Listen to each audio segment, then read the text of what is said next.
Silencing the tiger, excuse me. Because the mind is hungry tiger that can never be satisfied, that which is timeless swims in and out of our hands, bringing us forward into places we wouldn't go. So, listening to what we are not yet aware of, silencing the tiger, and keeping our hands open so we can feel when something timeless moves through us. It can be difficult for sitting quietly with our hands open in the middle of the day, suspect in our age. We can be misperceived as lazy and incompetent or not open to that which keeps us connected, or that we are not quite tethered into reality. But silencing the tiger in our mind and staying open to what keeps us connected to a deeper reality. By this, I mean the depth beneath all circumstances in which we experience a sense of meaning that doesn't change. The way gravity doesn't change, though it impacts and changes constantly. Like inhaling and exhaling in the ways we silence our noise and open our hearts are forms of deep listening that must be engaged if we are to survive. What this means to each of us is different. For the furniture maker, it might be listening to the urge to carve curved carvings in the legs that is a very special table, though the design doesn't call for it at all. Curves might be what will heal him, though he doesn't know it yet. For my wife, who struggled with our move to the Midwest, it was listening to the midst of her unhappiness to whisper that coaxed to her to try the potter's wheel. Once her hands were guided with clay around the spinning center, she discovered her creative gift.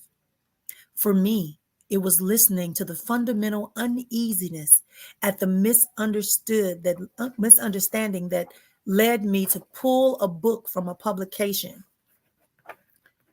I worked with countless editors through the years, and the tiger in my mind was roaring, "What are you doing? Make it work." But something timeless had moved through my hands, and it left me in an uneasiness that some part of me had drifted from the truth. I couldn't know that listening to the uneasiness and following it would awaken my next phase of authenticity, in which I would shed my lifelong need to explain myself. Finally, I could simply be myself.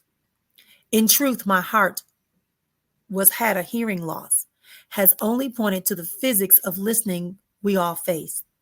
For no matter if you are blunt in hearing like me, or can hear fox steps or on a fallen branch or 100 yards away, no matter how and no matter our starting point or our acuity or diligence we bring, there is always something we can't hear that leaves us with the need to approach the beauty that is beyond us in hospitality, and a need to accept that there is more to life than what we can know. This acceptance is imperative in order to live in the wonder and appreciation that Abraham Heschel speaks of in the opening epigraph of this book. We will not perish for a want of information, but only we want of appreciation. What we lack is not a will to believe, but a will to wonder. Reverence is one of our answers to the presence of mystery. Over time, to limit existence is only what we know blinds us to the mystery of how we're all connected. This shrinking of the world has been the cause of violence after violence through the ages, as tribe after tribe and nation after nation has sought to preserve their limited view over all else. This is how important listening is. It is the beginning of peace. I believe the humble approach to a greater life of listening begins with the acceptance that we hear more together. Accepting this, we are awakened to the committed interest in what each of us knows and wonders about.